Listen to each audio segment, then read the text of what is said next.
Welcome to the Wordy Podcast, your go-to hub for all things writing, world building, and the occasional dive into the weird and wonderful world of fiction. We're breaking down the barriers between you and your next great story. Whether you're a seasoned scribe or just scribbling your first sentences, we've got something for you. We'll be discussing everything from crafting compelling characters to dissecting the good, the bad, and the downright bizarre in the world of fiction. Okay, this script says you guys are eccentric. Isn't that just a 3-syllable word for weird? No offense. So, whether you're in need of inspiration, a good laugh, or just a couple of weirdos to keep you company on your writing journey, you're in the right place. Thanks for tuning in to the Wordy Pair Podcast.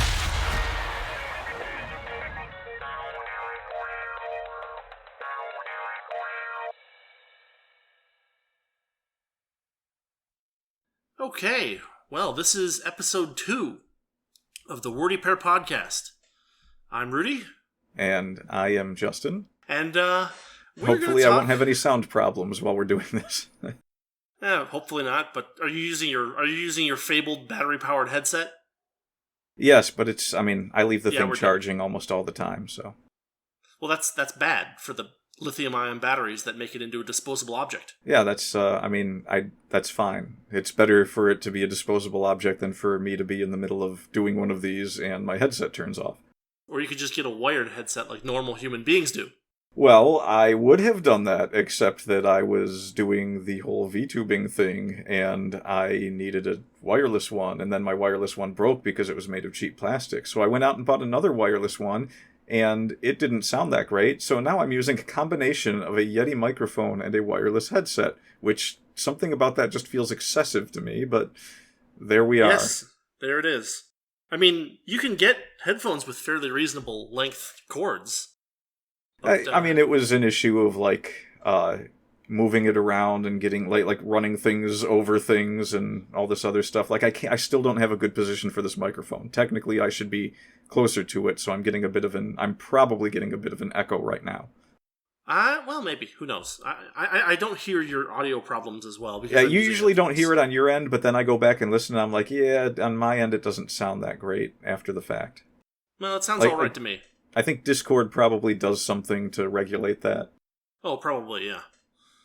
Alright, well, this is episode 2, so we were thinking that we would just kind of give like a short and silly, or at least hopefully humorous discussion of themes in writing. Because everybody loves themes. Gotta love them themes. Oh yeah. Because the structure of the story is irrelevant. It's what social topic it makes you think about that makes the story good or not. Oh yeah, definitely.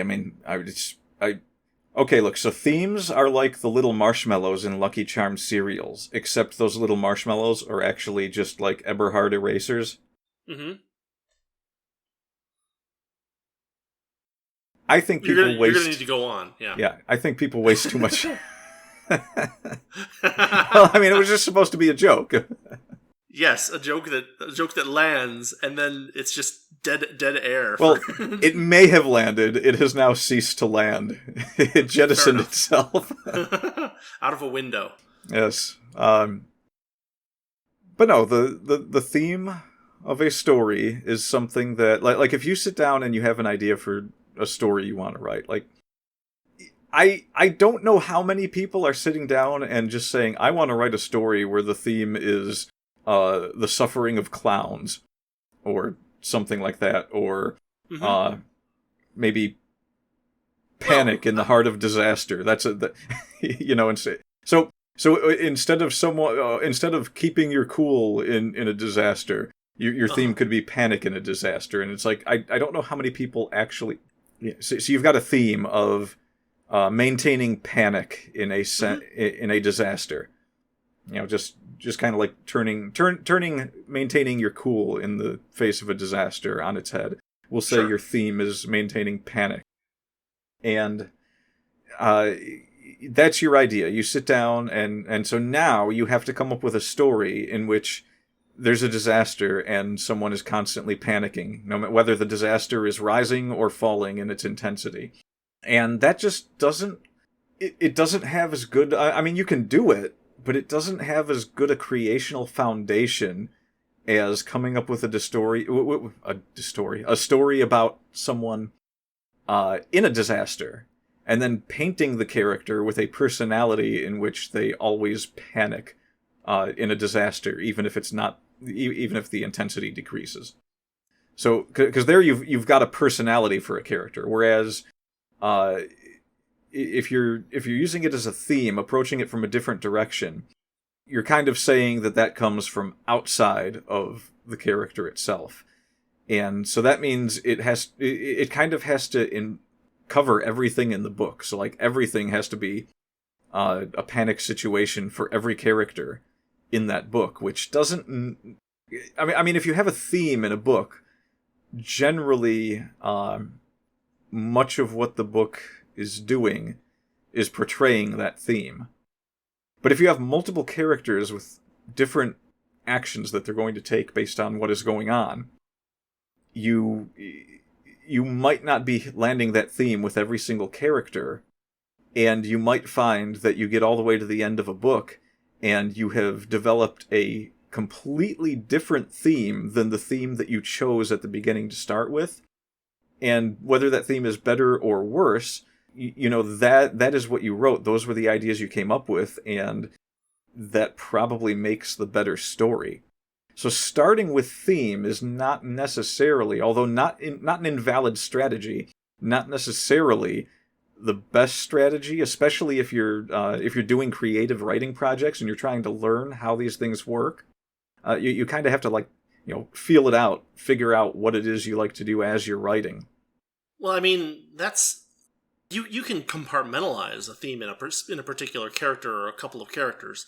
I mean, my perspective is that in general, a theme should be barely seen in if you plan to write for some particular purpose or to make a particular point. Yeah. There's a lot of people that will attribute themes to works that the writers or creators of those works didn't necessarily have those themes in mind, but there's two events that seem to kind of adjust into that theme, and therefore that becomes the theme. I mean, you can write. So I had an idea that I wanted to write a humorous short story that made fun of the concept of positive rights. And so I wrote Crusoe Weeps, which is a short story, and, the theme of it is pretty obvious because I made it obvious intentionally. But in general, especially for longer works, beating someone over the head with a concept over and over and over again for hundreds of pages is never a good idea. And therefore, if you're going to put some kind of a message into your book or into your story, it should be barely visible.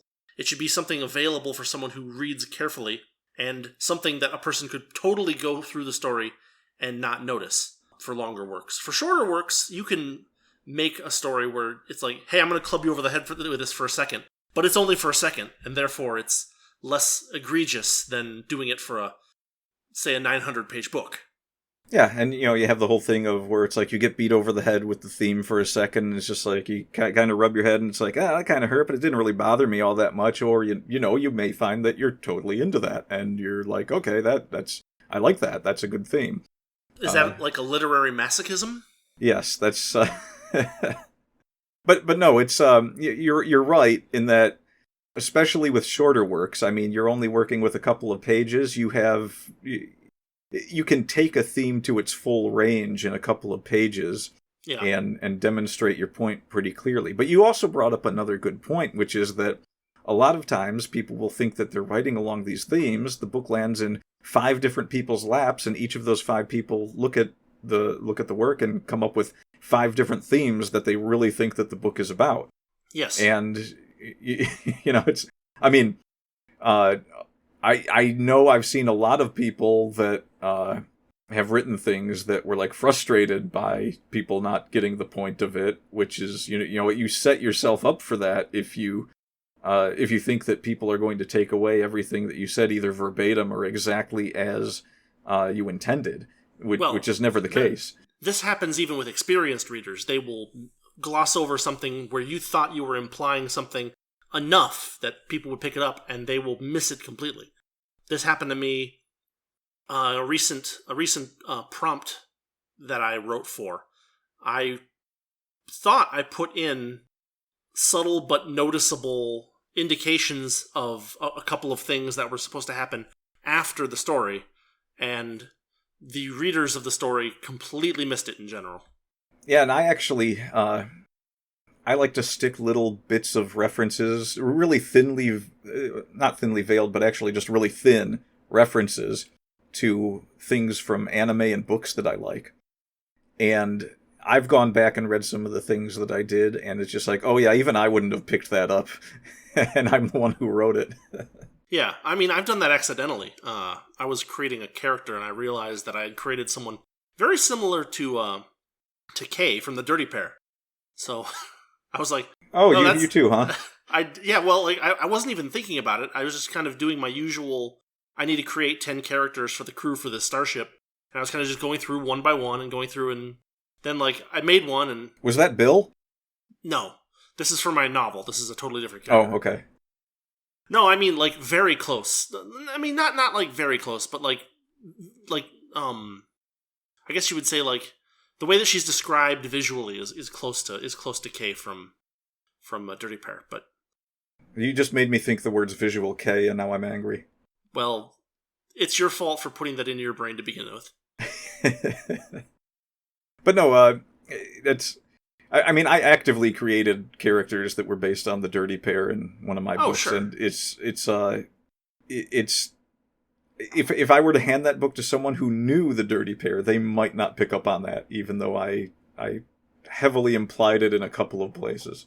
Yeah, because the personalities aren't exactly the same. Like I took each of the characters' personalities, pushed them more to an extreme of what their personality might be taken as just by looking at them. Sure. And kind of just ran with that, and then the rest was pretty much me creating my own characters. But there's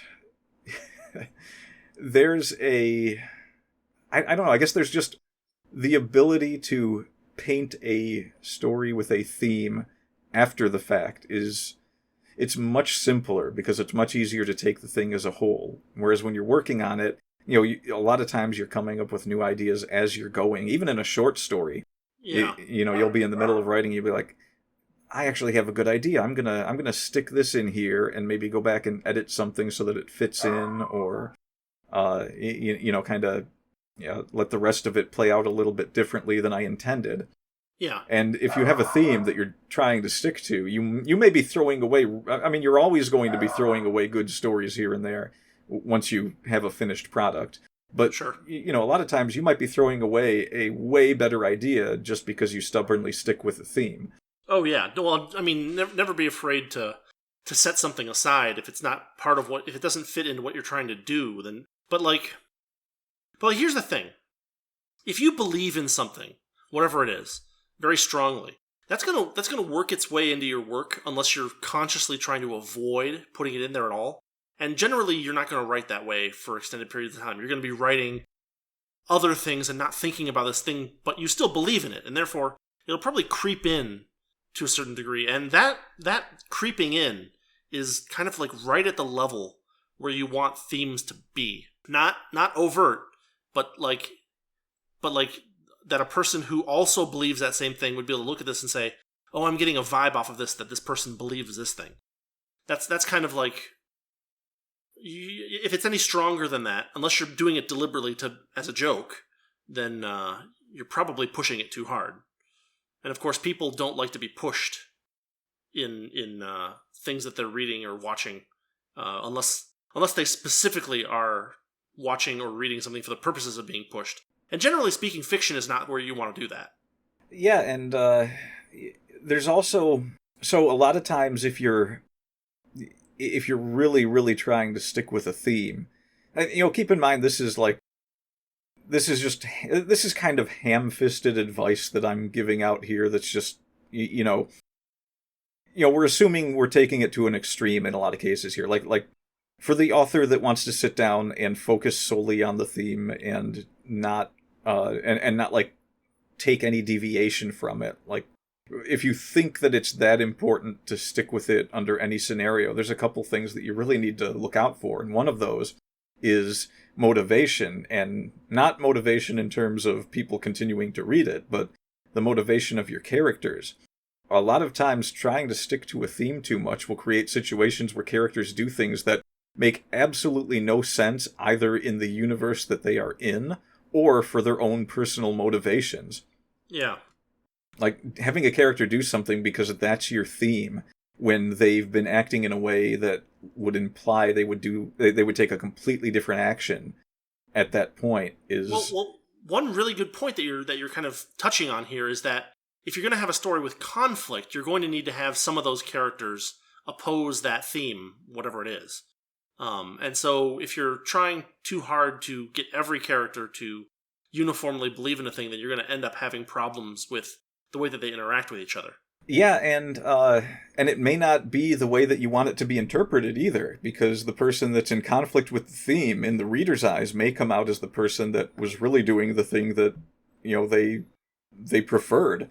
Or even just that person ends up being more sympathetic for some reason or another. Yeah, like, we had a recent example of this where, like, I guess I don't know the details of it since I didn't see the movie, but there was the Barbie movie that came out recently. Yeah. And there was like one group of people that interpreted it another way with the interactions between men and women in it, but there was another group of people that kind of interpreted it in a completely different way, where I guess the character Ken was this like Giga Chad what's the word? Giga Chad based fellow, I guess. Yeah. I'm not up on my lingo here, but and that was clearly like not the way that it was meant to be interpreted from the point of view of the people that created it, I guess. Or maybe they were just really clever and they did want it to be interpreted both ways. I don't know. But either way, you have that issue where sometimes it's like the thing you love about your own book might not be the thing other people love about it. Yeah, absolutely. And there's nothing wrong with that. I mean, if people can enjoy something you write, especially if they're willing to give you money, even if they, look at it from a completely different angle, I fail to see the problem with that. Yes. Yeah, you need to write to... I mean, it's like any other production of things. You have to produce things that people want and not things that you think are great, but that are your own particular niche. I mean, you can do that, but... it's very unlikely... Yeah. It's very unlikely that everything that you like, everyone else is going to hate. There's going to be people out there that like things that you like, and you may have to decide, hey, I'm going to do this because more people will like this. But if you go that route, if you really want to, if your plan is to play to a market, do it in a way that you like. Don't just do what everyone else is doing, which we'll talk about that in a second. You won't be able to maintain motivation as a writer if you do that. There's that, and there's the whole, you're going to be competing with so many other people who are chasing the crown. In that sense, and, that could segue right into my thoughts on Netflix, actually. Okay, so you have thoughts on Netflix. Well, more books as they pertain to Netflix, because... It's been about a decade now. Well, so a little bit of background. Yeah, we've had a conversation about this recently. You can find it over on the Muppy Heingart YouTube channel. And we talked about the book, what was it called? Three Body Problem? Yeah, the Three Body Problem. And one of your many complaints of that book was that it was basically written for Netflix.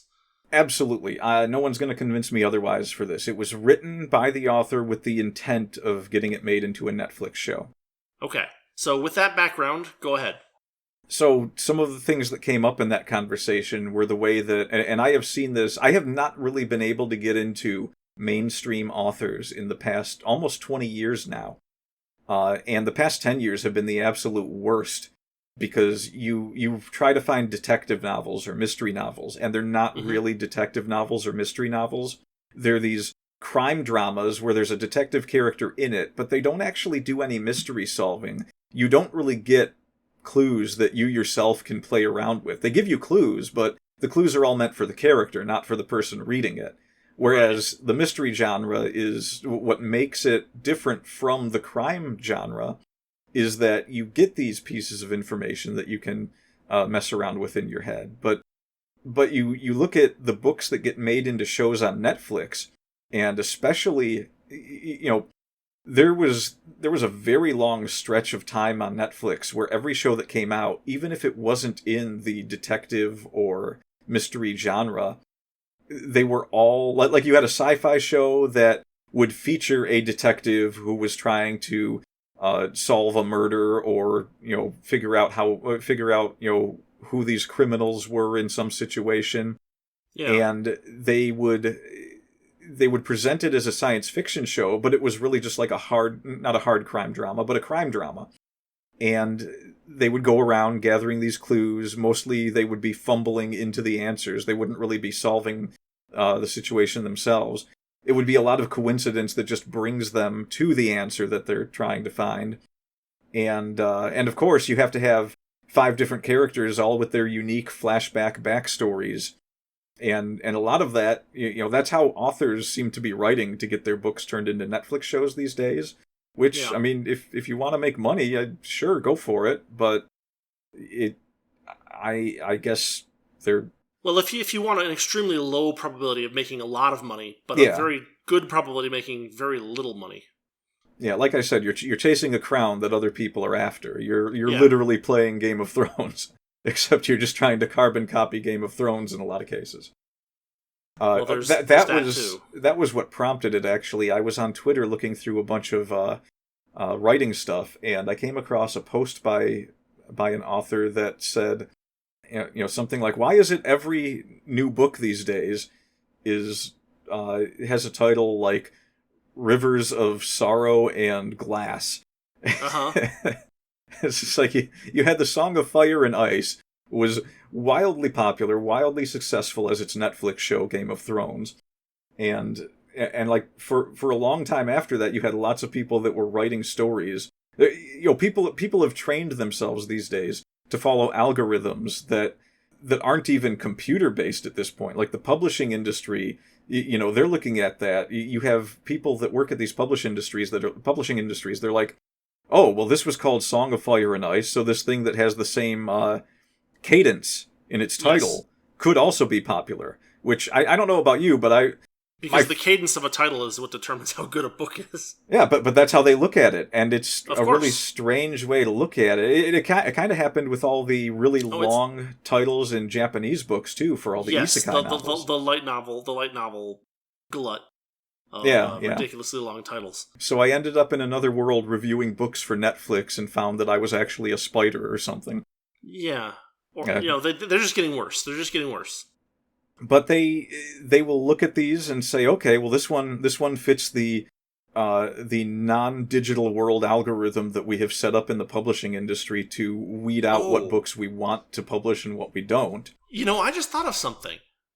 These the long names are kind of like the titles of like chairs that you would buy on Amazon. It's actually happening in a lot of things. I know we talked about this before. I remember we had a conversation about this, and I was talking to you about titles on, or the algorithm on YouTube, and how it goes through these eras of everything looking the same. And I don't know if you didn't believe me or what, but like 5 minutes later you came back like, no, I'm looking at it now, and everyone has like their text in the same place. Yeah. I mean, it's one of those things that you can easily not think about because it's so subliminal. But then if you actually like start looking at it with the purpose of looking for it, it becomes obvious. Yeah, I do that a lot. Like right now I've been doing a thing where I'm doing a lot of responding to random things that pop up in my feed on Twitter just to see if there's any patterns that I recognize and what happens. Yeah. And I did notice immediately that within responding to 3 different people on writing, I was getting a lot more posts in my feed that I wasn't subscribed to that were talking about writing and writing prompts, and a lot of share your book links and things like that. I did a bunch of those too, and so they just keep like multiplying in my feed, which is kind of funny because I've also noticed that this is how a lot of writing forums work. Yeah. So I'm responding with links to my books, which other authors are responding to with links to their books. And so you've just created this massive, like, echo chamber of a bunch of writers who want to sell their books, who are just linking each other their books, and they all probably don't have time to be reading each other's books because they're all writing. Yep. Yeah, you're not reaching much of a reading audience that way. Well, I mean, it depends, because people might follow... I mean, if a person follows an author that he enjoys reading, and that author then links to somebody else, then, that serves as kind of like a backhanded recommendation, I guess you would call it. I mean, sure, but, usually the stronger recommendation is if that person takes the thing that they're reading and talks about it and says, oh yeah, I really liked this. That works a lot better. Just having a bunch of links in a reply to a thread on Twitter, nobody's really... Think about how you use Twitter. No one's going to click on those links. Yeah, and they're not scrolling through for the most part either. Like, most of the time, most of the people that are scrolling through responses to a thread on Twitter are a lot of times looking for something that will either entertain them, or they're looking at a conversation about, 90% of the time something political or something like that. Sure. But just jumping back to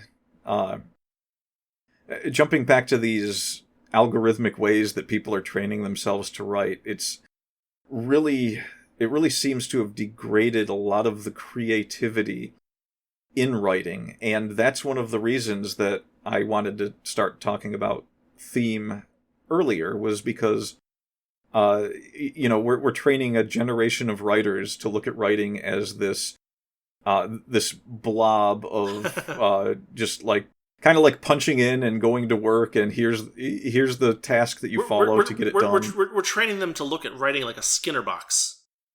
Yeah, something like that. It's like, okay, well, I have to come up with my theme. All right, now I have to come up with my setting. All right, now I have to... Okay, so I have never once... If I drink from this spigot, do I get a shock or not? Yeah. Yeah. A lot of people have to understand that they could have the best novel in the world, and they just might not be able to get it in front of people's eyes, because marketing is an entirely different beast from from the work that you do to write. They are not very connected at all. Marketing is the way that you get your book in front of people. It doesn't just happen because you wrote a really good book and you share good things about your book with a handful of people in random ways. I can attest to this because I actually enjoy sharing random things with my books, about my books to people in ways that aren't going to net me any return on sales or anything. But you're trying to get your idea out there and have it be popular. It's important to understand that a marketing budget is a thing. When you look at Hollywood movies, you can generally say that whatever it costs to make the movie, probably the same amount is being spent just on marketing alone.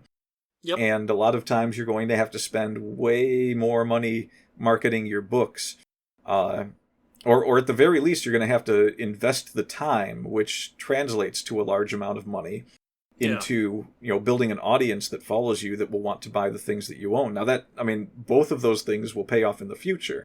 If you have a popular book for either reason, your next book might also generate some good sales. Sure. And again, that's another thing that authors should understand, that their second book could be worlds better than their first book, but their first book might be the one that sells the best because they get that initial audience when they let's say they have a giant audience that reads the first one, and then the second book comes out, and maybe they're just not, you didn't have like everyone's attention with it, so that maybe they're like, it's just a good book, I'll read the second one when I get around to it, and then they just never get around to it. That happens too. Yeah. But there's no magic formula for sitting down and starting with a framework of theme and plot and setting, and this character is this and this character is that's going to magically net you more of an audience.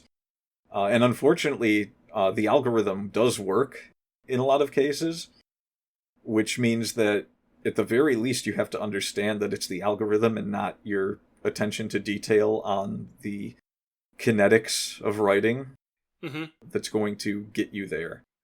There was a YouTuber that I follow that recently went back and changed all of his thumbnails and titles for his videos because he realized that, people just weren't watching them, and he was like, well, these are good videos, and he realized that the algorithm had changed on him, and so just a couple of adjustments to title and thumbnail were enough to get all his views back like his old videos used to get.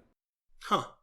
That's so bizarre because these algorithms aren't published, so there's a lot of guesswork going on. People saying, I think it's this, I think it's that.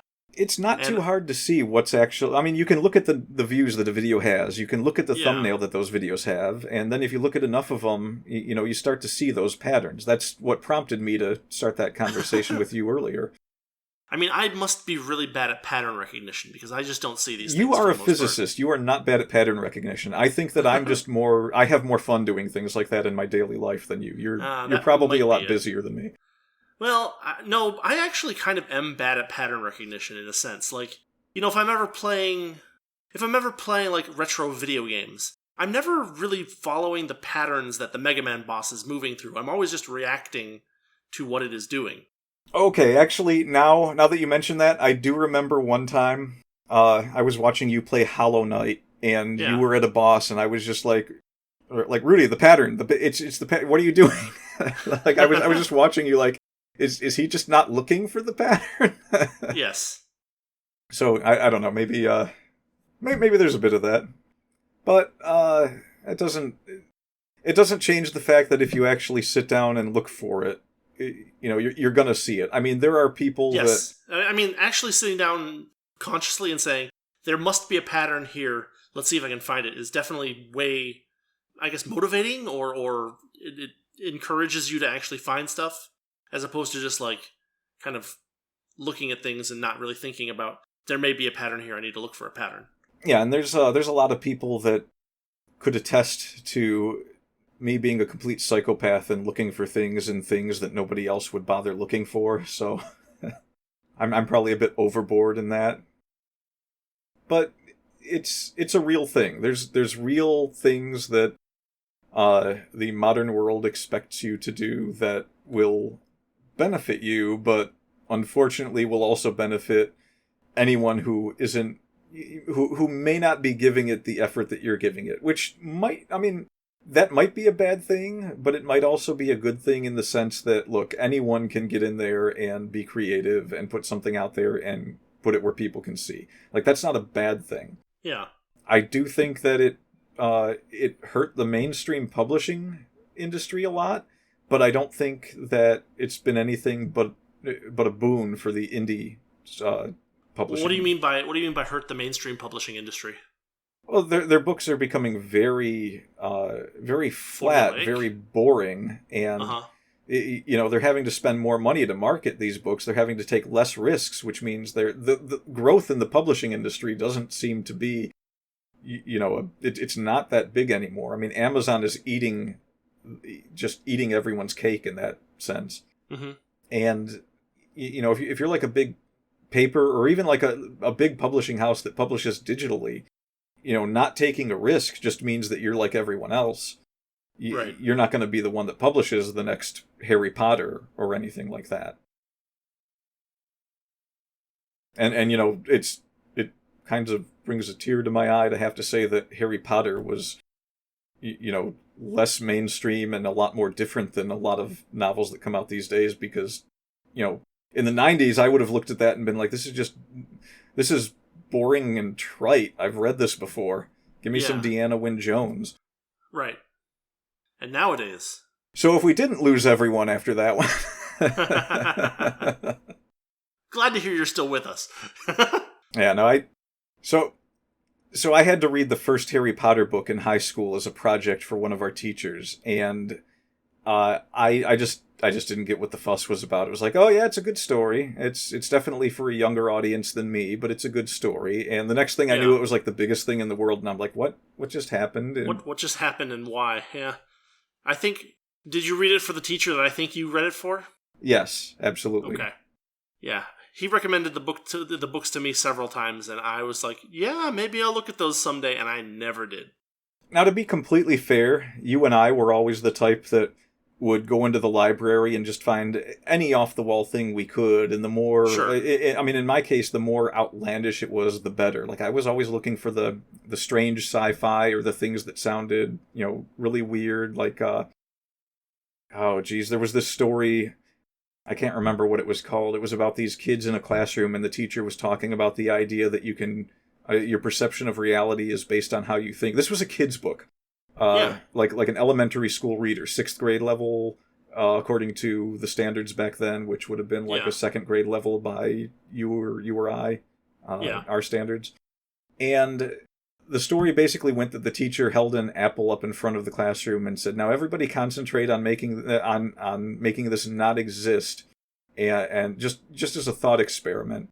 And it actually started to work, and so instead of making the apple disappear, they make the teacher disappear. So they had to send 2 students into this void of non-existence to see if they could retrieve him. And there actually was something on the other side when they made the other 2 students non-exist. There was this existing world of non-existence that they had to go into to track this teacher down. Okay. And that was the kind of weird thing that I was always looking for in stories. And I've tried to read, 20 books this past year alone that I tried to read.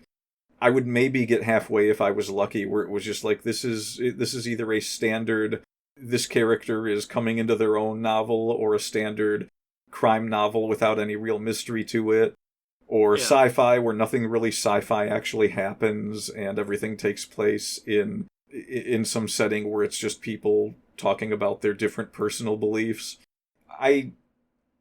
I like the stories to have some... And that's what I mean, by the way, when I say these things are written for Netflix. Like, when you have all these people writing what they're calling science fiction, and it's really just a group of people sitting around in a room arguing about their political ideologies. It just so happens that they're sitting in a room that has, futuristic technology, and maybe they're in anti-gravity or something. That to me doesn't scream sci-fi. That just screams... We want to sell this to Netflix, and we want to sell it on the basis that it won't cost them much to make, because they'll have all these characters in this one room just talking. And dialogue-driven stories can be great, but when you have a medium like books, where you can take everything to these really incredible lengths that you can't do without a big budget in the movie industry, and you've stifled it down so that it can fit within the sphere of just what can be done in movies with a limited budget, then you've taken a lot of the interest out of it for me.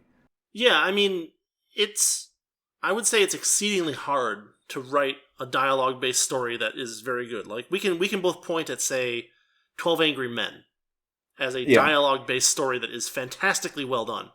But, like, the number of movies, books, any medium, really, that manages to get dialogue that right is very small. And there are a lot of imitators. So, the best thing you can do is not be an imitator. Because if you're imitating someone, they've probably been doing it longer than you have. And therefore, or they did it first, and therefore you're going to be, at best, the second person on the scene. So. Yeah, I slightly disagree with that, but not very strongly, because I know what you mean by that, but imitation is something that happens in... Oh, imitation is natural and fine. Yeah. But, the point is to take those elements and mix them up in a way that's unique. Yeah, one of my science fiction novels is just I want to have my own version of the Dirty Pair and then just write a bunch of sci-fi horror with them. Yeah. And so I'm imitating in a sense. It's more psychological and body horror, honestly. But yes. Was it really body? Well, yeah, I guess there was. Yeah. Yes, it's very yes. But the thing is, it's you wouldn't put them side to side and be like, this person just wrote the Dirty Pair over again. Oh no, it's nothing like it. I included a lot of elements that were pulled from Dirty Pair. I didn't I liked how they used strange technologies in Dirty Pair. Like, they had those knives that could that were like cutting at the molecular level that could cut through anything. And Sure. I didn't have that in my story, but like that's what I mean. It's like I would stick weird technology into little places that So let's just be clear. You're talking about the Rackin, right? Yes, I'm talking about the Rackin. So the thing about the Rackin that separates it from the Dirty Pair is that the two main characters' interaction and relationship is very different from the Dirty Pair. So like even though you may have tried to insert kind of some of the similar atmosphere, like the way that the characters interact is entirely different. So that makes it a completely different story. I mean, if I hadn't read the Rackin already, or if you hadn't said something about the Dirty Pair, I would have not even really, suggested that there was a Dirty Pair influence in the Rackin. So, you did a good job of taking some ideas from stuff that you wanted to incorporate and mixing them up enough that it was hard to tell where they came from. Yeah, and it was just it was kind of a fun experiment to like drop little hints. Like I think at one point I referred to them as a sordid duo. Uh-huh. But imitation has many forms, and inspiration and imitation are two separate things. It was largely more inspiration than imitation. There are times when imitation can work, though. I can think of one really good example that a lot of people are going to disagree with me on, but I seriously 100% think that The Sword of Shannara is a better book than the Lord of the Rings trilogy, and it is an almost verbatim copy of the Lord of the Rings trilogy, but it's condensed to one book. It has the same events basically happen with a few adjustments. Like instead of rings, they have these things called elf stones, and it's one of the things that makes it better is that a lot is cut out that you don't want to read. Like a lot of the travel is shortened in that book, and so you're getting to the adventure in the story a lot faster. I would also say that a lot of the characters were developed a little better. Not all of them. Some of them weren't developed as well, but I had more fun reading it than the several times I tried to get through the Lord of the Rings trilogy and was just like, I don't feel like this. Yeah, I mean, the first time I tried to read the Lord of the Rings trilogy was in high school, and I did give up on it because it just got too interminable. And I don't even think they're bad. It was just like, I'd rather read something else. I've read them since, and they're definitely they're excellent. But like at the same time, for my 12-year-old attention span, I would have definitely enjoyed a little bit more swashbuckling. Well, it was also kind of spoiled for me because by the time I did get around to trying to read them again, and I was ready for it, I had read the Dragonlance novels, and I couldn't have as much fun with... I mean, this is just a preference thing, but I couldn't have as much fun with Lord of the Rings as I had reading the Dragonlance novels. Yeah, I mean, I read a few of the Dragonlance novels back when I was a kid. They were readable for sure. I mean, they were poppy or pulpy, which is fun. It's more fun and engaging for a shorter read than say Lord of the Rings, which is a freaking masterpiece, but at the same time is very long and kind of a slow pace. And not everybody likes slow pace, as I'm learning. Well, I mean, it depends on the novel for me. I like slow pace, but it depends on, like, I could do a slow pace science fiction novel that doesn't really have much going on in it other than here's the beginning, we got to get to the end somehow, and here's how it happens. I read a book, what was that book called? All that really happened in the book was this guy was flying close to the sun to observe an alien vessel that appeared and was orbiting the sun. And there wasn't even much of a conclusion to the story. I think it was meant to have a sequel that I never read. Okay. But, he goes there, he makes his observations, and then he returns to Earth. It was really slow-paced, but you were kind of just seeing what he was doing in his daily life as he would send drones into this to try and like get inside and examine this object. Yeah. And you didn't even really get much of a conclusion telling you what was going on with the object, but it was still an entertaining read. And it wasn't, fast action or anything like that. I don't know. I mean, I don't hate Lord of the Rings for sure, but I would rather watch the movies than read the books. I do know that. I've definitely watched the movies more times than I've read the books. But watching the movies is only a 12-hour commitment, and reading the books. I did we get sidetracked here? I'm not even sure what we left off on. Well, we were talking about imitations and inspirations and how people are writing too much for the algorithm. So this makes sense, I think. Yeah, and that's the key word there is too much. Like, there's nothing wrong necessarily with imitating versus inspiration.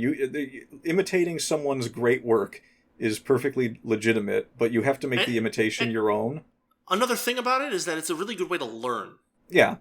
Because if you take something that people generally perceive as a masterpiece and you break it down for yourself and learn every nook and cranny of it and understand it, you've made yourself a better writer by doing that. And there's actually a lot of weird ways that people learn to write. Like, I don't remember which author it was. It might have been Ray Bradbury, but don't quote me on that. Who said that? I don't have to quote you. There's a recording. I know. I am pre-quoted here. But yeah. I believe it was Ray Bradbury that said that he wanted to learn how to write, so he sat down at a typewriter and took some books and just started copying the books so that he could get a feel for, how sentences should come out. Yeah. And, I mean, that I've never tried that myself, but that could be a perfectly legitimate way to teach yourself to write.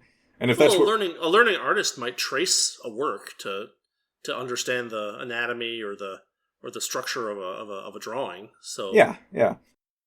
Which, normally a person would probably read those works repeatedly rather than typing them out. But typing them out is a good way to slow down if you have a tendency to read too quickly and skip over things. Yeah. Or gloss over things.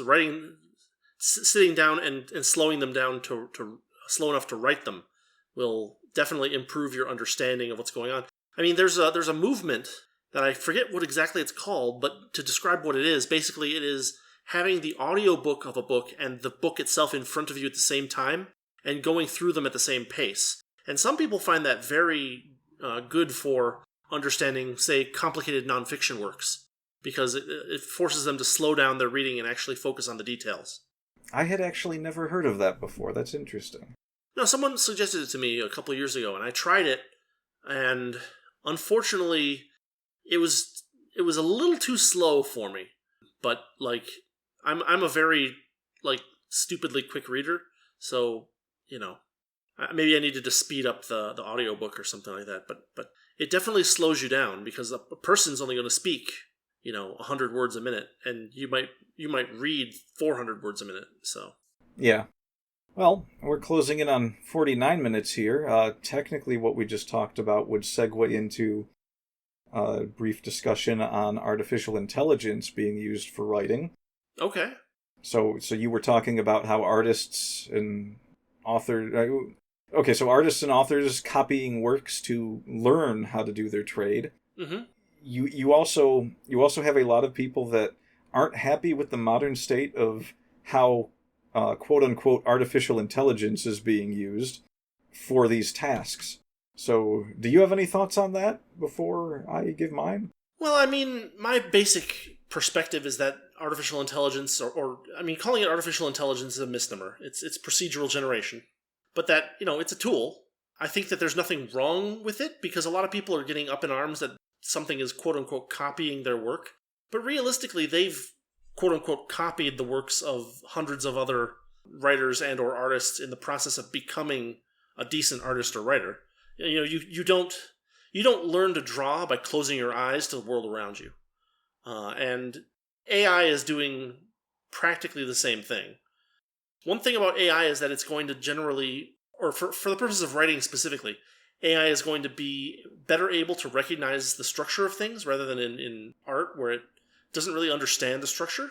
And you'll find that if you ask it to draw a person, that sometimes that person has the wrong number of fingers or a face that is distorted into some kind of weird, goofy shape. I've played around with ChatGPT, and I had it actually look through one of my short stories, and it actually gave a very interesting, fairly in-depth description of some of the structural elements that I was using in it.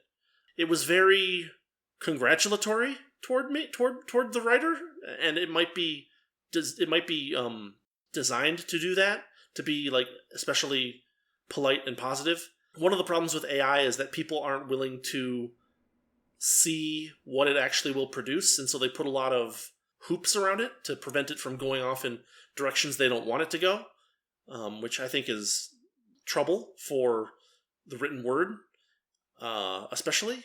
But yeah, it's an interesting tool, and it is, and as long as you see it as a tool, you can understand that it'll never, or I mean, your goal is to be better than an AI story generator, basically. Yeah, well, I mean, you pretty much summed up all my thoughts on it. Shoot. There is that. You probably expounded on a few of them, to be honest. But there is that sense that a lot of people have. Like, there's people calling. Have you ever used it for writing? I have not. No. You should really go and take one of your short stories and throw it into ChatGPT and ask it. I can send you the prompt, because AI is notoriously difficult to get it to do exactly what you want it to do, and so people have come up with these quote unquote prompts that work really well for whatever reason. They're just exactly the right combination of words.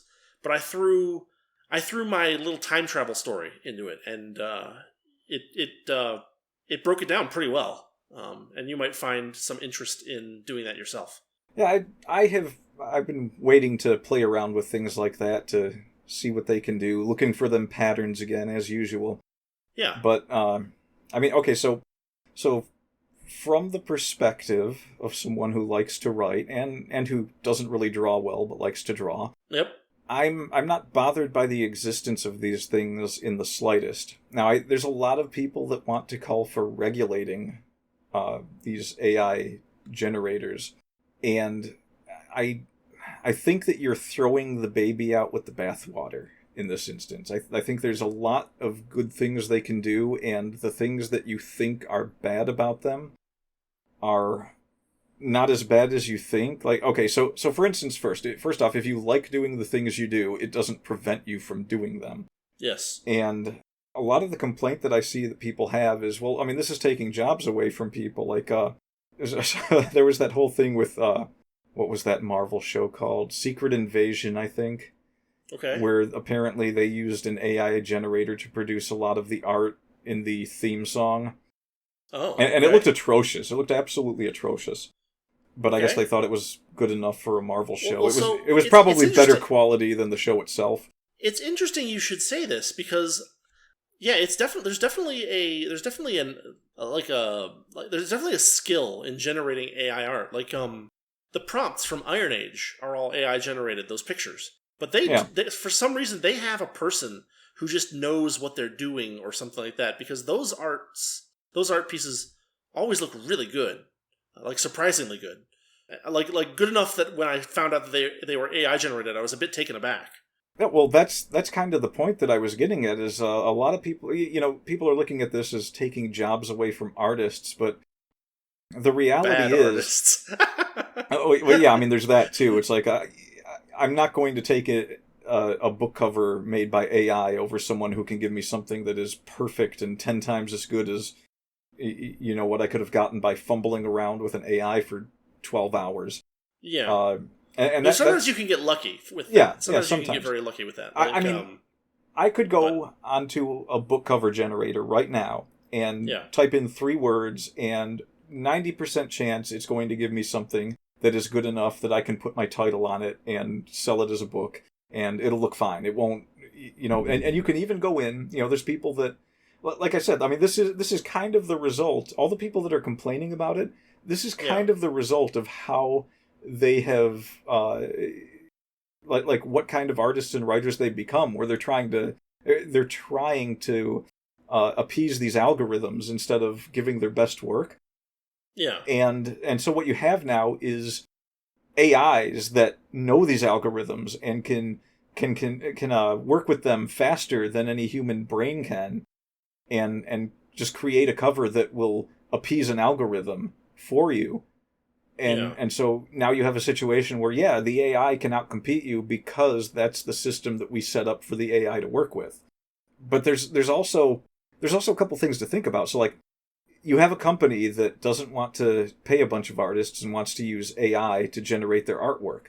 Well, I feel like they didn't realize that this is also a time-consuming process that you'll have to pay someone a lot of money to do. Because I mean, the artwork in that Secret Invasion intro is really, really bad. And not only that, but it's just like, it's one of them things where they thought they were going to save a bunch of money, and when they realized that it was probably going to cost them close to the same amount to put, both in terms of time and, you know, how much they're going to have to pay the person or multiple people it probably took to produce these.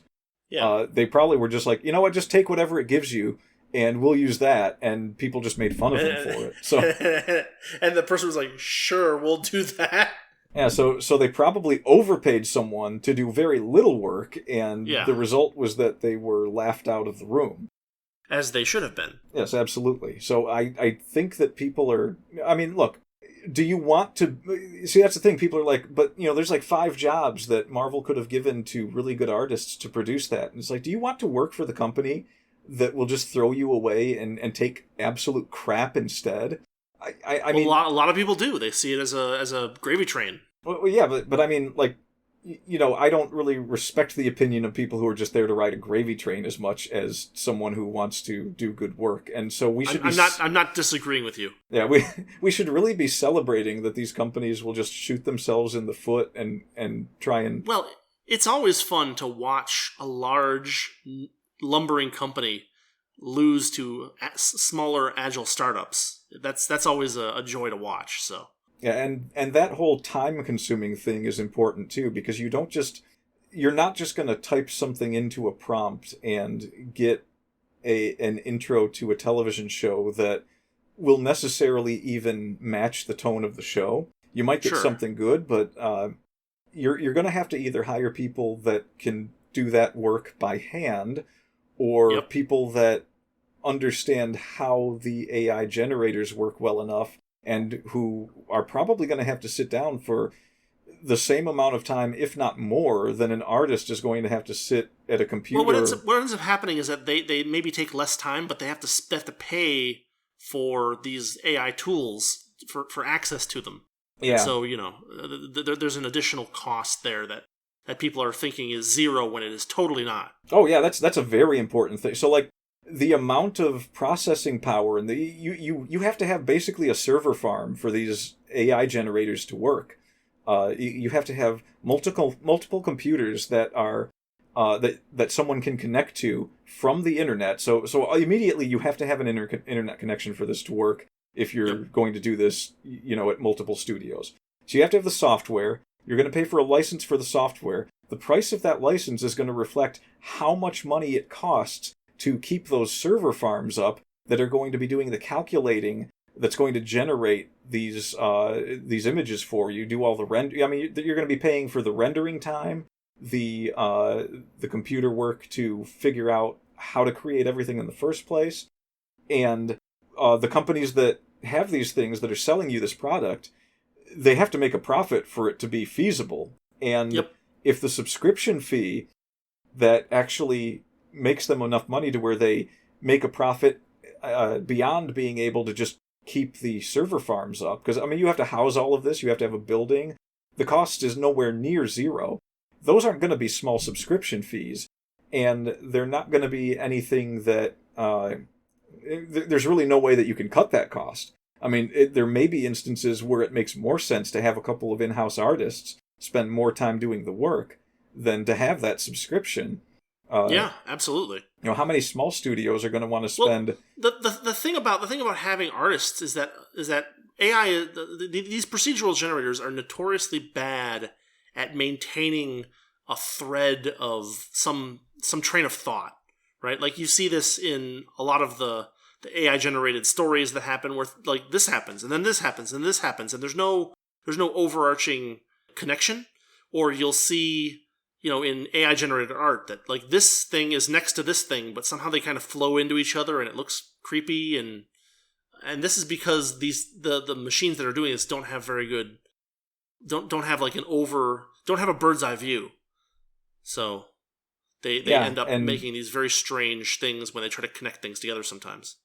And then going back and editing that becomes a problem too, because you need to touch it up, because then so you already need an artist to do that. So Yeah, I mean it's like any new technology. You're not putting the genie back into a bottle, so everyone getting angry about it is, I mean, they may have their own legitimate reasons for being angry about it. You know, it will, people will lose jobs over it. It's not like that's not going to happen. Yeah, but And that's true of any technological advancement. yeah, I mean, you remember that pie chart GIF where it started at 8 tracks, and you know the pie chart would continually eat itself as records took more of the market, and then cassette tapes took more of the market, and then Yeah. CDs took more of the market, and the bottom of it just said there was panic at every stage. Well, yeah, Yep. we're in the panic stage now, but we're going to come out fine on the other side, and with a technology that's going to allow people in their homes or small studios to get a lot more done without having to be subservient to the grand master corporations that get to lay down the law about everything like they have done for so long. Yeah, absolutely. And there's another point to this too, is that like if you're a fledgling writer and you're writing a short story and you aren't going to make any money off of that short story, it really doesn't make economic sense to pay a couple $100s for someone to write a cover for it. And yet every ebook seller is going to demand that you have a cover, and you're going to be competing with other covers that people have drawn and stuff like that.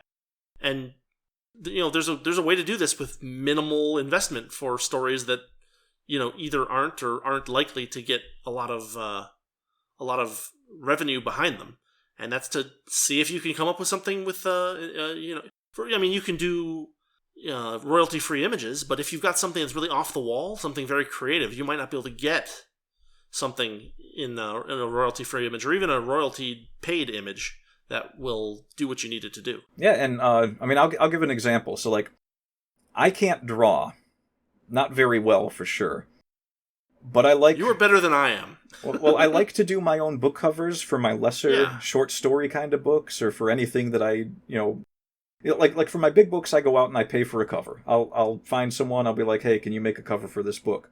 At the moment, I can't really afford to get the exact covers I want, so I kind of just pay people, say, here's a book I'm writing, here's kind of some things in it, just give me a cover that'll fit this setting. And I pretty much take whatever I get. Well, yeah, I mean, you can. There's definitely a sliding scale on producing a book cover. So you can go all the way from like something on Fiverr to a couple $1,000s for a professionally designed book cover back and front with blurbs and all that good stuff. Yeah, and at present I'm at the level where like my budget is the Fiverr route, where it's like here's $75, just throw something my way. I'm not going to complain about it and make you do 1,000 revisions, kind of thing. Yeah, I would like at some point to especially if I thought I could get the return on the books that I'm making at the moment. Yeah, I would pay people $500, $1,000 for like a really good anime style book cover, like manga style cover for my novels. Sure. But at the moment, that's not. I mean, I could do it, but it's just not sensible for me to spend that much money on something that nobody's going to look. And by the way, just so people know, book covers don't necessarily make the sale, especially if you're talking about doing things like I'm doing. Like, a lot of people do like the idea of having anime-style book covers, but there's actually more people out there that are turned off by that than you would think. So, yeah. It just depends on what audience you're going for. I write a lot of things with very outlandish or action-y stories that would probably appeal to, at the very least, the retro anime crowd. Yeah. So I'm a very niche kind of person in that sense. But so like, getting back to my example here, I will draw my own book covers for my short stories and short novels. And I can tell you, as someone who can't draw, that can be anywhere from a 6 to 20 hour endeavor. Yep. Just trying to at least make it presentable enough to where it doesn't look like I crayon scribbled and that's what I'm going with. And a lot of times, even when I put that much time into it, it looks like something that I crayon scribbled and I'm going with. Yeah, so that's what my first novella cover was, my crayon scribblings. Yeah, well, that was pencil, actually, and it looked pretty good, to be honest. It had clean crayon scribbles. If you want a good example of one that I made that pretty much was crayon scribbles, there was Sylvia Saga. The cover. Yeah, but your art has a weird like almost psychedelic appeal to it. Oh, maybe. I mean, I also do it in low resolution, so a lot of times it doesn't look good when someone pulls it up on their like Sure. really good computer screen. I did a lot of them on a Samsung tablet that was about 7 years old, so so I was like working on a lower Gasp. resolution. But Yeah. the important thing is, it's like that is a huge time investment. That if what you want to focus on is writing, you could have written probably 3 or 4, maybe 10 short stories in that amount of time. Yep. And instead you're doing it as someone who can't draw. You're spending a lot of time using tools you're not familiar with. It's great if you're an author that learned to draw as well and you can draw your own book covers, but right.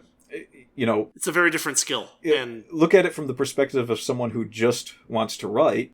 Do they spend a year learning to draw reasonably well so that they can draw their own book covers? Do they draw bad book covers and still spend hours on them, trying to get them to look good enough to present on something someone is going to buy? Yeah. Or do they go to a website, type in a couple of sentences, go through 6 or 7 different procedural generations of their prompt, and find something that looks perfectly suitable as a cover? I mean, this is exactly what the tool is designed for. It's increasing productivity. It's letting people that have one skill set not have to spend the time to go online, hunt down someone that they think could do a reasonable job for them, hope the person is not a complete psychopath that's going to get back to them 6 months from now and give them something and then get angry when they're like, this isn't even what I asked for. And then fight with them for a refund, and then have to go find someone. I mean, this is stuff that I regularly see authors having trouble with. Is they run into artists, and there's no psychological evaluation for every artist that you try to hire to do a book cover.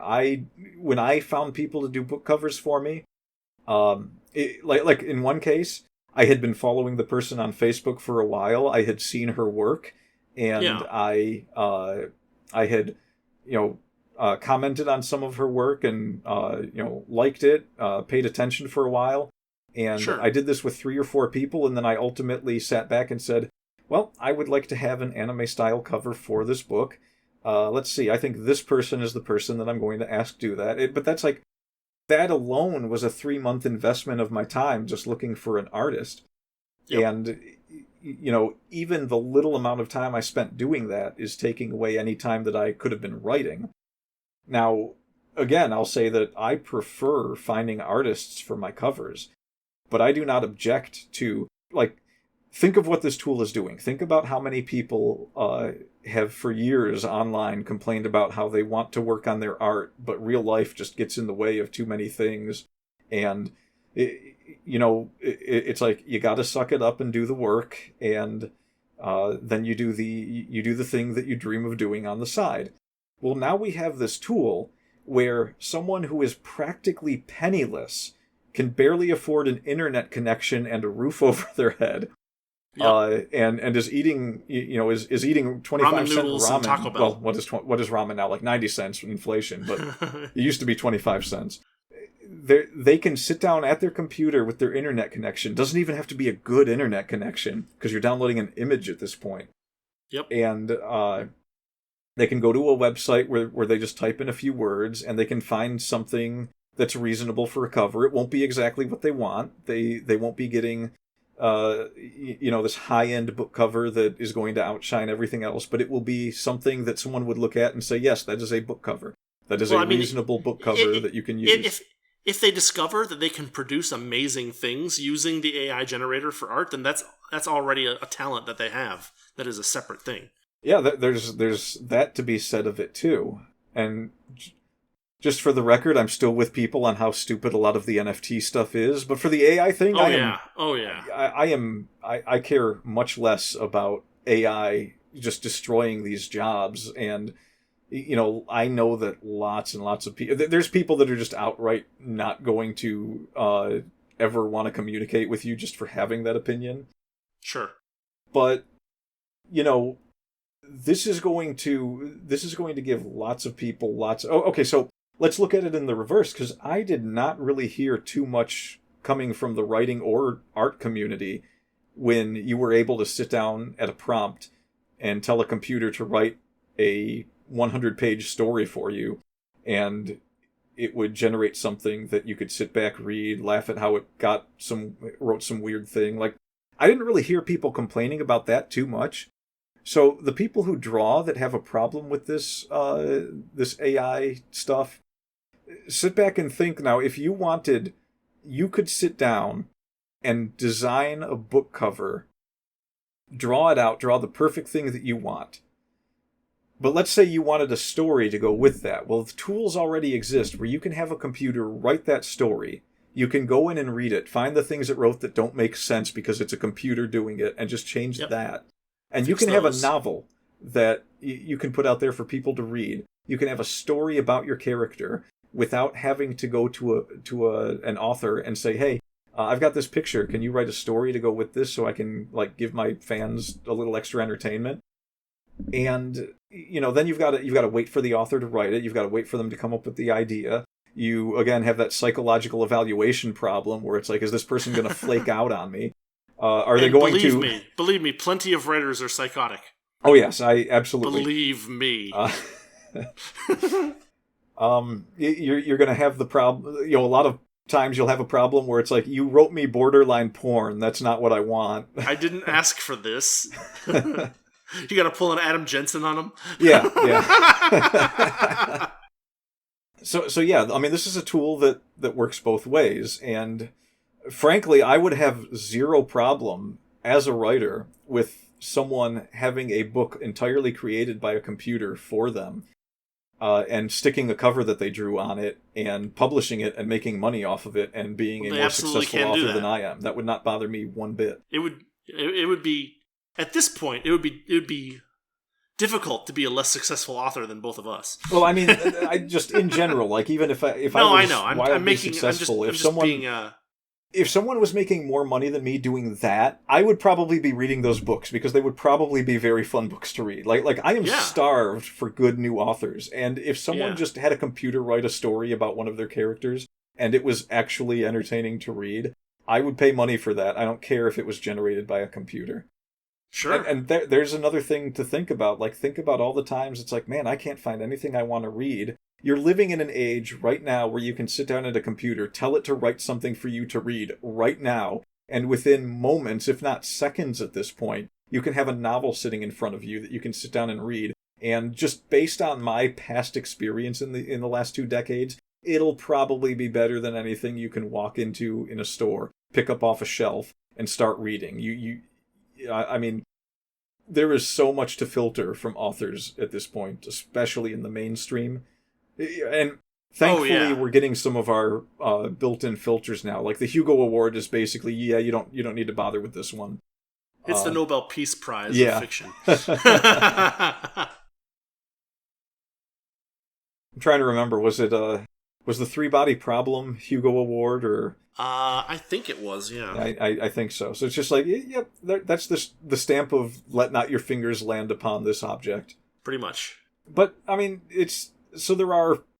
I understand what fears people have for these things, but you've got to look at it outside of just the perspective of your own field. Like, should we be driving around in buggies now instead of cars just because we put so many horse trainers out of business with cars? Well, the point is that whenever you have these technological shakeups, indeed people do lose their jobs, but they find other things to do to be productive, and then an additional want that was not previously fulfilled can be fulfilled.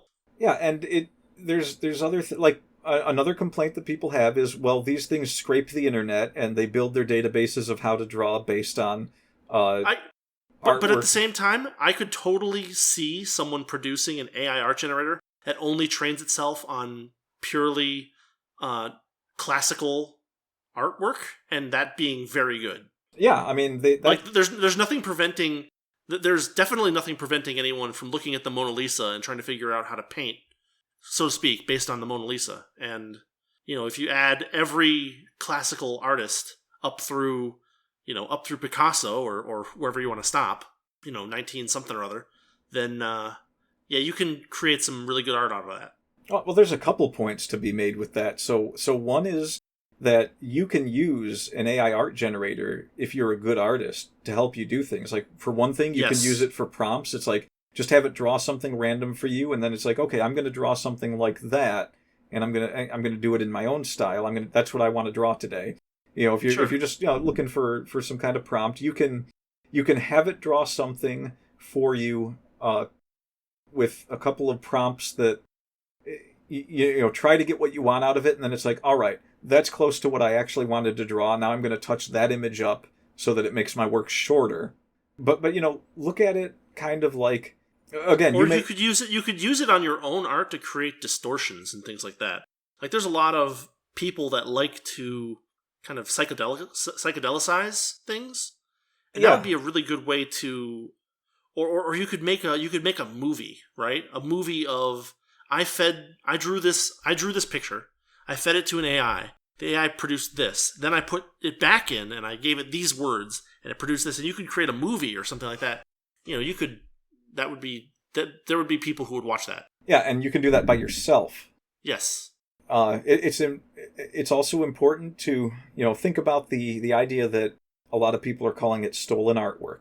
Now, you've already made the point that to some degree, everyone, when you learn to become an artist, you're doing exactly the same thing that this computer is doing. You're looking at someone else's artwork, taking inspiration from that, and doing it in your own style, or even trying to copy the style. I know lots of people that are really into trying to mimic the early 2000s and late 90s anime style with their characters. Like people that draw, or people that draw exactly like Rumiko Takahashi at this point.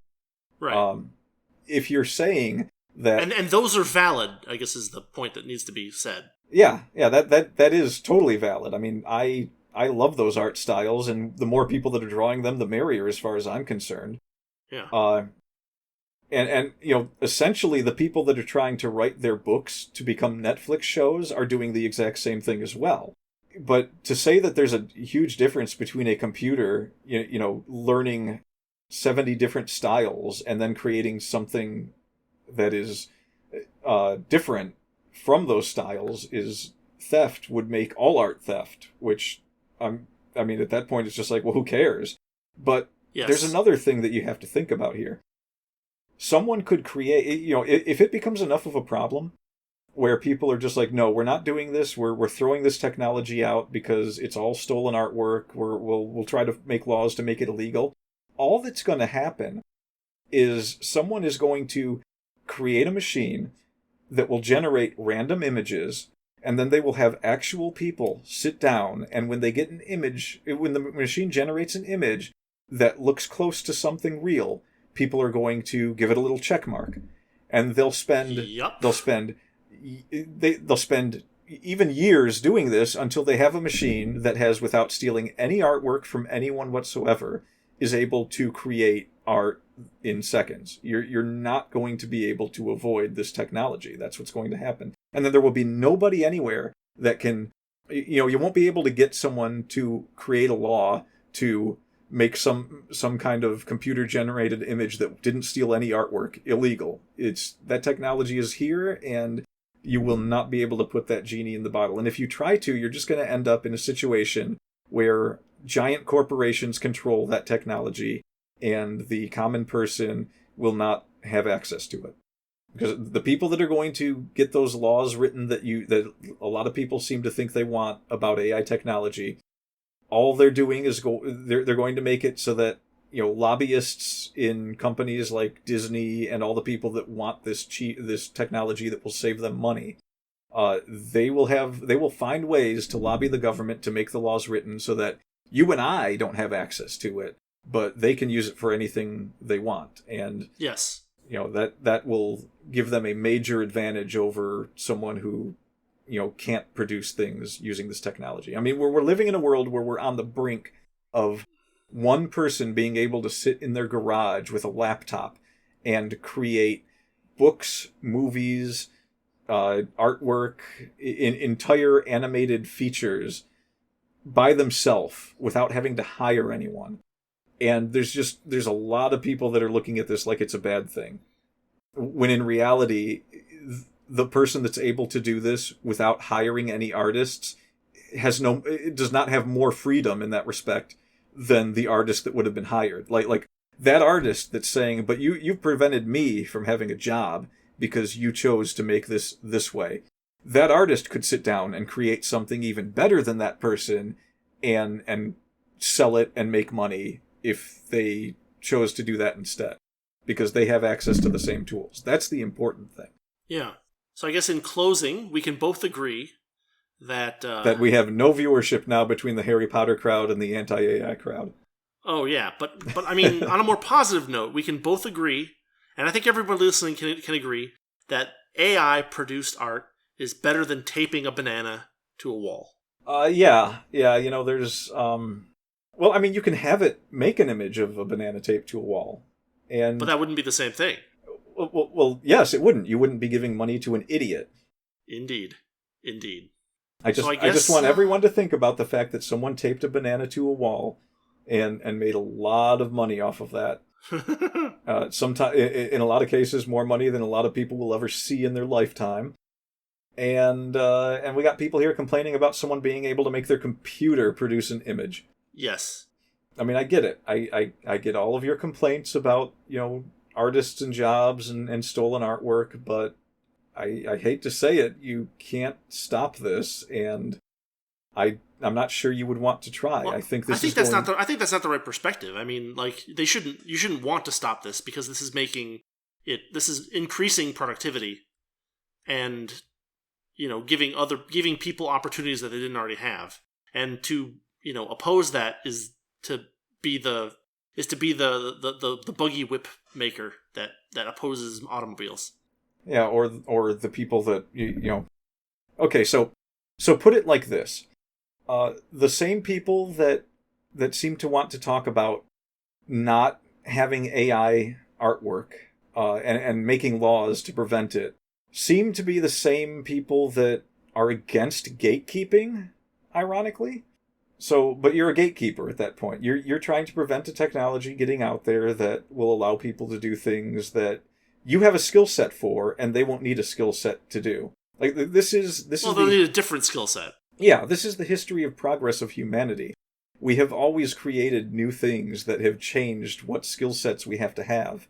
Ever since ever since ancient man picked up rocks to throw at things that they wanted to kill and eat. That created an entirely new skill set. They put a fast runner out of business. Yeah, they really did. They put a fast runner out of business and fed twice as many people in their tribe. Exactly.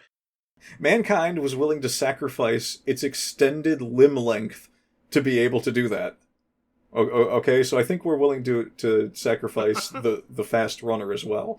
Well, we don't have to sacrifice the fast runner. The fast runner can still run fast. The fast runner can take a nap. But now the fast runner can take a nap or transfer important messages from one person to another.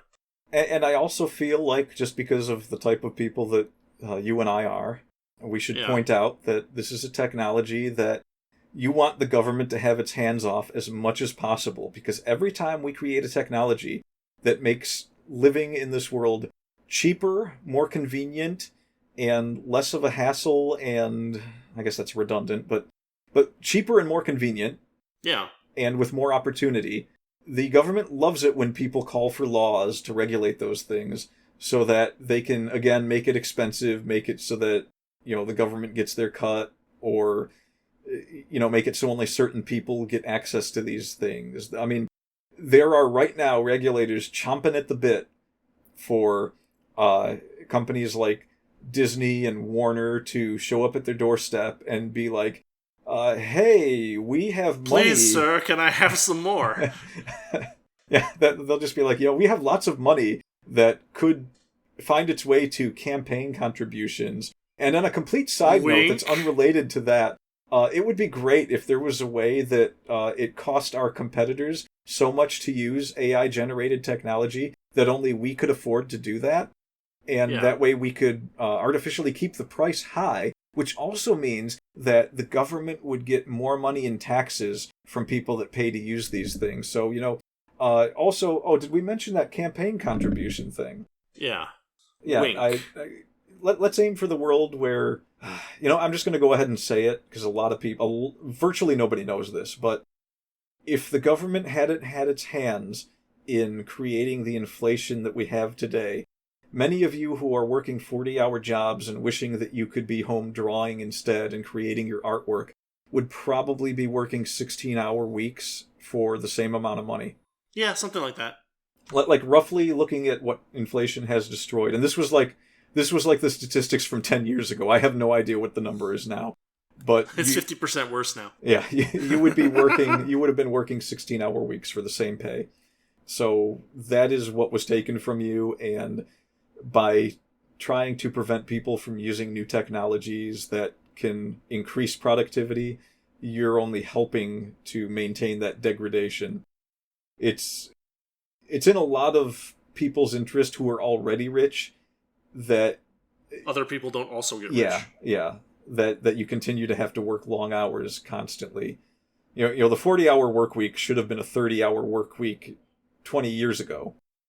And now not only is it a 40-hour work week, but a lot of times it's people working 60 hours at two different jobs. You need the 40-hour work week, but you can only get 30 hours from one thing, so you have to go do something else at the same time. Yeah, because the companies themselves can't afford to pay you 40 hours. Just food for thought. I know that there's going to be a lot of people that disagree with this, and just try to step outside of just the circle of how it's going to affect you, and really think about whether this is making the world better or worse. Yeah. Oh, I think we covered a lot there with the AI thing. I didn't expect to go on that long, but I think that's. I think that's a good place to call it. We can say, congratulations, you have just finished listening to the second episode of the Wordy Pair. And the two greatest agents of the 2WA here at your service. And at your service, and maybe a little bit of disservice. Yeah, now I mean, honestly, I know that we could do 100 videos, and just between Harry Potter and that last bit of rambling that we did, that's that this is going to be the most hated thing we ever do. Let me ask you a question. How many of the Harry Potter books did you actually read? Just the first one. And okay. I'm willing to bet. No, we don't need any more than that. I just wanted to know if you had read all, what is it, 7 of them? I think in the it main was 6. Canon? 6? It might have been 7. I can't remember 7. Now. Because they split the last book into 2 movies, and so that confused me, and I didn't care enough about the series. I watched the first 2 movies, I think. I watched the first 1 movie, yes. But anyway, one last thing. Since you brought it up, I'm going to guess, just based off of how the first book was written, I bet by the end of the book that the age range for the readership probably grew along with the people who were reading the book and the characters. Well, that would be the market. That would be the marketing. That would be the marketing genius. Yes, I'm willing to bet J.K. Rowling thought of that. So she bumped it up a notch each book because her readers would be older for each book as well. And she started at a low enough range that there would be people who were above that range who would be willing to read it, and then those people would get pulled in as well, and then you're pulling in new people who are kind of just getting into reading novels. But anyway. Yeah, so for all those out there that enjoyed this, enjoy, and for all those out there that did not, leave a comment, like and subscribe. Yeah. Cancel us. Come get us. Bring it. Yeah, I mean, if there's 2 people in this world that can handle that more than anyone, it's probably us. Yeah, pretty much. All right. Well, thanks for listening, everybody. And we'll see you next week. Thanks for listening to the Wordy Pair Podcast. Our passion is all things writing, world building, and getting into the weird and wonderful world of fiction. We hope you enjoyed our unique takes. If you did, make sure to like, rate, review, and subscribe to get your weekly dose of writing weirdness. We'll be back soon, but in the meantime, hit us up on Twitter. For Rudy, it's @Rudolph_Cone. And for Justin, @Ninja Mouse Chew. See you next time on the Wordy Pair Podcast.